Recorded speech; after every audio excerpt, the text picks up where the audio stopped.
everyone, and welcome back to Miss Estruch Teach and Tell. And here we are in the first week of the summer holidays. And I'm sure, like me and like you as teachers, and maybe students who are watching along, we are in need of some much needed self-indulgent me time to relax after a busy year. And this summer, I've decided to set myself a challenge to relax by doing something I enjoy, which I never make myself the time for. And you might be like me, I love reading, but during term time, I just don't ever find the time to read because I either don't have time because I'm too busy with work or my children, or if I do have the time, I'm too tired and I want to just sit back and watch Netflix instead. So I thought, I know how competitive I am. If I set myself a challenge to read 8 books in the 6-week summer holidays, because I'm so competitive, I will try and compete with myself to meet this challenge and actually do what I know I love doing, which is reading. So I'm going to be talking you through the books that I've selected. On the last Thursday of the school term,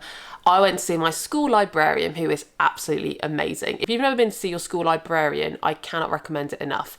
I'm such a bookworm, but I'm a bookworm who doesn't have time anymore. So I went to see her and basically told her that the types of books that I love are dystopian novels or thriller mysteries or like life stories, not like traditional rom-com sort of thing, but like life experiences. So based on that, she came up with a selection of books that she recommended I would love. And I'm going to share them with you. If you like those type of genres as well, then I really think this would be a good challenge for you to take on too. So here they are. And yes, that's right, there is a lot of them. So let's go through them one at a time. Number 1, we have Claire Keegan Foster. So the librarian told me that this was a really nice feel-good one. Plus it's so small. I feel this will give me a boost in being able to read this one quickly. But she said with this one, she really liked it because it's like a life experiences book, but she kept reading it in anticipation, thinking something bad would happen, but it never did. So it was a really nice uplifting book where not everything ends in catastrophe. So I think that one will be a nice summer read. I've then got this one next. Be honest, I can't remember what she said about this one, but it says on the back, 13-year-old Lenny is coming of age in a tumultuous, why can't I say that word? Tumultuous time? Oh my gosh, I clearly need to start going back to reading. Wow. Caught in the riptide of her parents' passionate, stormy relationships, she dares to hope that Alaska will lead her to a better future with her family and a place to belong. So yeah, we'll give that one a go. Power. This one is the one I'm going to read first. So this one is my dystopian picks. We've got all over the world, women are discovering that they have the power. With a flick of their fingers, they can inflict terrible pain, even death. Suddenly, every man on the planet finds they've lost control. Then we've got Effie and Essie, 2 sisters with very different destinations, one sold into slavery and one a slave trader's wife. So that sounds like it's going to be really interesting, like the complete contrast between the 2 life experiences that they end up having. Then we have instances of number 3. So Peter Hansen dies in a car crash. He leaves behind a wife and a mistress. But as these women confront their loss, death becomes not an end, but a beginning. So witty, ironical, instances of number 3 explores the frontiers of life and the death and the enticing possibilities of forgiveness. So a life experiences one. We've got another dystopian choice here, The Farm. Doesn't say much on the back other than a gripping story about race, money and motherhood that asks, what would you sacrifice for a new life? Then we've got The Vagina Monologues. So I've obviously heard a lot about this book, but I didn't actually really know what it was about at all, but my librarian recommended it to me. We had it in our school library, but in the like sixth form section. So we've got a poignant and hilarious tour of the last frontier, the ultimate forbidden zone. The Vagina Monologues is a celebration of female sexuality in all its complexity and mystery. And lastly, this one is actually the librarian's own copy. She said this is in her top 10 favourite books ever. And I have seen the film because it's actually filmed in Girona. My dad's side of the family is Spanish. We've got a place in Girona, so it was quite relevant for us to see that film anyway. But this one sounds like it'll be really creepy but interesting. Loved the film, but again, the film was really creepy. But if you don't have an idea what this is about at all, I'll give you a bit of synopsis. So it's essentially set in the 18th century in Paris with someone who's got a really fine sense of smell, particularly for personal odour. And it links to murder and all sorts of disgusting loathing of humanity. So those are the 8 I've been recommended. And I've actually got this book journal. Funny story, I bought this thinking it was just going to be a normal journal to start journaling in. And then when I got it, I was like, oh, that's cool. They've got some pages where you can write about the books you've read. And then I saw the front cover and realised I just completely misread the front cover. It's not a book to journal in. It is my book journal, where you actually write about on every page the books you've read, give a bit of information, so author, genre, where you got it from, the date you started reading it, finishing it, main characters, rating it, and then doing a little review.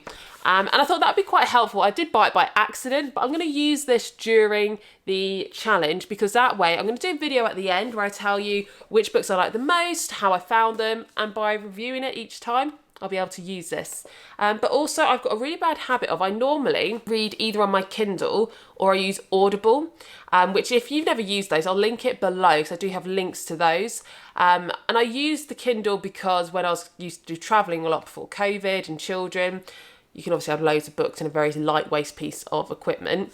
And Audible I now use since having children because I can use that on drives to and from school sometimes, and that's how I can still get my stories in. But the issue I had with that was I never actually knew the name of the book I was reading because you don't see the front cover. And people would always say like, oh, what is the name of that book or who wrote it? I was like, I actually couldn't tell you. I know what the story's about, but I've no idea who wrote it or what it's even called. So I think it'll help with that.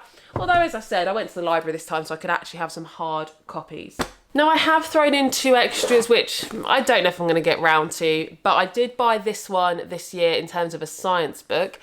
So, Ageless, the new science of getting older without getting old. I've kind of skim-read certain chapters already because I was doing a science enrichment programme this year with the Year 12 students and I did some sessions on this, but I thought maybe I'll read the rest of it. And to help with this channel, as I continue to come up with time-saving tips, I actually got this one quite a while ago. My deputy head teacher recommended it when I was doing the study skills coordinator position. It's called The Lazy Teacher's Handbook, or The Really Lazy Teacher. It's not actually about how to be a lazy teacher. It's essentially loads of tips of how to become more streamlined in your work. So you could be lazy if you choose, but obviously no teacher's lazy, because you wouldn't be a teacher if you were. So 8 books in 6 weeks, it's pretty ambitious. And I did do the poll on Instagram to see how many of you thought I would actually stick to it and achieve 8 books in 6 weeks. And I think most of you do have my back and think I'm going to be able to do it. So fingers crossed. But I am a very slow reader. I know I'm a slow reader. I know I've got out of the habit of reading. So it's going to be about creating new habits. I'm hoping now it's the summer holidays, I'll be able to say maybe 20 minutes in the evening, like before I go to bed. And because the kids are still at nursery and I'll be at home, I might try and slot in like 15 minutes as I have lunch or a coffee, something like that. And any times I'm going on the tube in and out of London, I'll be reading then. So that's what I'm going to try and get my time in. But it's such a great escape from the hustle and the bustle of normal life and an alternative to the Netflix binging, which I've got particularly guilty of doing. And because of some big life changes that are happening in my household at the moment, I'm focusing a lot on self-care and self-indulgence because I haven't done that in so long. So on top of things like going to the gym more, meditation, reading is a big one that I want to focus on to start giving myself some more me time. And if you are anything like me, a teacher, maybe you have children as well, then I'm sure you're probably in a similar situation where it's all too easy to forget about yourself. So if you want to start thinking about yourself, treating yourself, using the summer holidays as a chance to have some me time, self-indulgence, then why not try this challenge with me? I've linked all of the books below. So if you do want to buy the books, either like the paper copies, or you could do, as I said, Kindle, Audible, all the links below so you can join in with me. I'm going to be doing some updates on my Instagram page as well so you can see how I'm going and what I'm thinking of each book. And like I said, at the end I'll do an overall summary. So if you do want to wait to see at the end my rank of all 8 and what I think, then you can also do that. But I would love it if you joined along. And if you do, please write a comment below or tell me in my DMs on Instagram so we can have a little virtual book club and talk about the books. So that is it for today. Thank you for watching. And like I said, I really hope you join in. And if you don't, at least you'll stick around to see how I find this whole bundle. And I'd love a bit of support along the way.